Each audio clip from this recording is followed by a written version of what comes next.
আসসালামু আলাইকুম। তৃতীয় শ্রেণীর সুপ্রিয় শিক্ষার্থীবৃন্দ, আশা করছি তোমরা সকলে ভালো আছো। গত পর্ব পর্যন্ত আমি তোমাদের সাথে তোমাদের গণিত বইয়ের 55 নম্বর পৃষ্ঠা পর্যন্ত আলোচনা করেছি। এখন 56 নম্বর পৃষ্ঠা থেকে আলোচনা করব।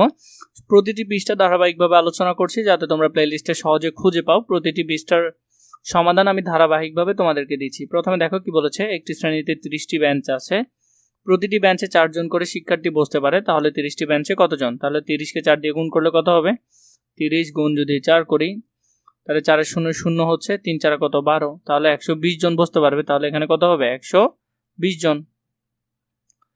4 গুণ 30 কিভাবে হিসাব করতে হবে সেই সম্পর্কে তুলির ধারণাটি ব্যাখ্যা করো। প্রথমে হলো গুণ্য ও গুণকের স্থানে বিনিময় করলে গুণফল একই থাকে। এই 4 গুণ 30 এবং 30 গুণ 4 এর গুণফল কি হবে? একই হবে। তাহলে কত আসছে? 120। তাহলে এটা করলে মোট 120 জন শিক্ষার্থী এখানে বসতে পারবে। তারপরে এটা যদি আমরা দেখি, এখানে তোমাদেরকে করে দিয়েছে, তোমরা চাইলে আলাদা করে নিতে পারো। ডান পাশের চিত্র দেখে 20 গুণ 40 হিসাব করি। 20 গুণ 40কে আমরা কি করব? হিসাব করব। এখানে দেখো, তাহলে 20কে যদি 40 দিয়ে গুণ করি, শূন্যকে 0 দিয়ে গুণ করলে 0, 0কে 2 দিয়ে গুণ করলেও 0। এরপরে দ্বিতীয় ঘরে যাওয়ার জন্য আমাদেরকে এখানে একটা এক্সট্রা 0 দিতে হবে। 4কে 0 দিয়ে গুণ করলে 4 0 0, 4কে 2 দিয়ে গুণ করলে 4 2 কত? 8। যোগ করে ফেললে 0 আর 0 যোগ করলে 0, 0 আর 0 যোগ করলে 0, আর এদিকে 8 এর 8 বসে যাবে। তাহলে আমাদের কত আসছে? উত্তর আসছে 800। এখানে 4 দুগুণে 8 হবে, এটা ভুল আসছে এখানে। পরে দেখো গুণ করি, গুণগুলো যদি করি আমরা, এখানে আছে 20, এখানে আছে 3, তাহলে করলে 3 এর 0 0, 3 দুগুণে কত? 6, তাহলে এটার উত্তর হবে 60। 7কে যদি 40 দিয়ে করি, এখানে আছে 40, এখানে আছে 7, 7 এর 0 0, 4 7 কত? 28, তাহলে 280 হবে 2 নম্বরটার উত্তর। এখানে আছে দেখো 0 0টা আমরা যদি বসিয়ে দিই, তারপর 6টা 48, তাহলে উত্তর হবে 480। তারপর দেখো এখানে আছে কত? 0 0 বসিয়ে দিলাম, 5কে 4 দিয়ে গুণ করলে 4 5 কত? 20, তাহলে উত্তর হবে 200। এটা আছে 12, 12কে 30 দিয়ে যদি গুণ করি, উপরে আছে 30, নিচে আছে 12। এটা যদি আমরা একটু ভালো করে বুঝে নিই, দেখো উপরে কত? 30 ধরলাম আর নিচে ধরলাম 12। এখন এটাকে আগে এটা দিয়ে গুণ করতে হবে। আমরা যদি গুণ করি তাহলে 2কে 0 দিয়ে গুণ করলে 2 এর 0 0, 2কে 3 দিয়ে গুণ করলে 3 দুগুণে কত? 6। এখন এই ঘরের কাজ না শেষ, এই ঘর দিয়ে আবার গুণ করতে হবে না। 1কে 0 দিয়ে গুণ করার আগে আমাদেরকে দ্বিতীয় ঘরে যাওয়ার জন্য এখানে একটা এক্সট্রা 0 দিতে হবে।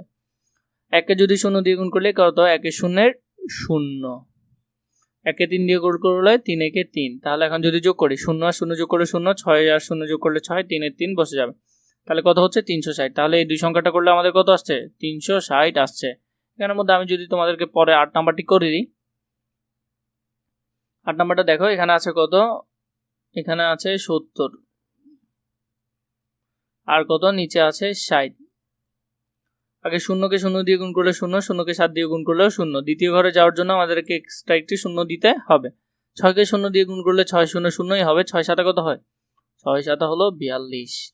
তাহলে 0 আর 0 যোগ করলে 0, 0 আর 0 যোগ করলে 0, 2 এর 2 বসে যাবে, 4 এর 4 বসে যাবে, তাহলে 4200 হবে এটার উত্তর। 4200, এটা তোমরা পারবে। পরে দেখো কি বলেছে, মিনা 13টি পেন্সিল কিনেছে। যদি প্রতিটি পেন্সিলের দাম 21 টাকা হয় তবে সবগুলো পেন্সিলের মোট দাম কত? তাহলে আমরা যদি এটা করি তাহলে কত হবে? 21 গুণ 13, 21 আর 13 গুণ করলে কত হবে? যদি আমরা পাশে করি, এখানে হলো 21, এখানে হলো 13, 3 একে 3, 3 দুগুণে কত? 6। দ্বিতীয় ঘরে যাওয়ার জন্য কি দিতে হবে? একটা 0 দিতে হবে। 1কে 1 দিয়ে গুণ করলে 1 একে 1, 1কে 2 দিয়ে করলে 2 একে 2, তাহলে এখানে হলো 3 আর 0 যোগ করলে 3, 6 আর 1 যোগ করলে 7, এদিকে 2 বসে যাবে, তাহলে 273। তাহলে মোট হলো কত? 273 টাকা। তারপর দেখো এখানে এটি করে দেওয়া আছে, তোমরা চাইলে এখান থেকে ব্যাখ্যাটি দেখে নিতে পারো।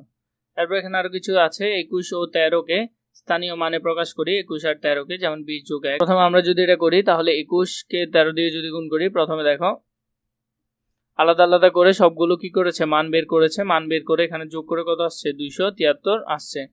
এটা তোমরা এখান থেকে দেখে নিতে পারবে। এরপর দেখো চিন্তা করে এখানে কিভাবে গুণটি করেছে সেটি এখানে ওরা দিয়েছে, এটা তোমরা দেখে নিও। পর আমরা এখানে উপর নিচে গুণগুলো করি। 4 দুগুণে কত হবে? 4 দুগুণে হবে 8, 4 একে কত? 4। দ্বিতীয় ঘরে যাওয়ার জন্য একটা 0, 4 এর কাজ শেষ। 2কে 2 দিয়ে গুণ করলে 4, 2কে 1 দিয়ে গুণ করলে 2 একে 2, তাহলে যদি যোগ করো 8 এর 8 বসে যাবে, 4 এর 4 এখানে, 4 আর 4 কত হবে? 8 হবে, আর এদিকে 2 হবে, তাহলে মোট কত হচ্ছে? 288। 3 আর 0 যোগ করলে হবে 0, 3 এর 0 0, 3 3 কত হচ্ছে? 9 হচ্ছে। এরপর প্রথমটার কাজ শেষ, তার জন্য একটা শূন্য আমাদেরকে দিতে হবে। 2 আর 0 যোগ করলে 2 এর 0 শূন্য, 2কে 3 দিয়ে করলে 3 দুগুণে কত হয়? 6 হয়। 0 আর যোগ করলে 0, 9 আর 3 যোগ করলে কত হবে? 9 আর 0 যোগ করলে হবে 9, আর 6 এর 6 বসে যাবে, তাহলে মোট 690। এইভাবে করে তোমরা চাইলে বাকিগুলোও করে ফেলতে পারো, এখানে আরো অনেক কয়েকটি দেওয়া আছে, সেগুলো তোমরা করে নিও।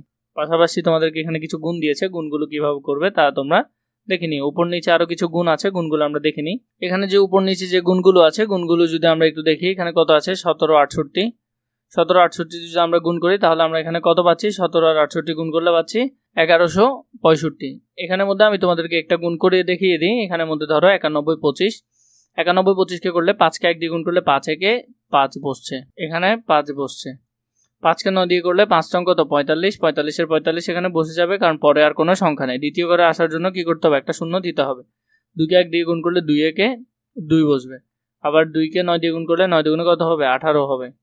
তাহলে এটা যদি করো কত হয়? 5 আর 0 যোগ করলে 5, 5 আর 2 করলে 7, 4 আর 8 যোগ করলে 12, 12 2 হাতে আছে 1, 1 আর 1 2, 2200 কত? 75। এভাবে করে দেখো 2275 এসেছে। এভাবে করে তোমরা বাকি যে অঙ্কগুলো আছে এগুলো তো এখান থেকে দেখে তোমরা নিজেরা সমাধান করে নিতে পারো।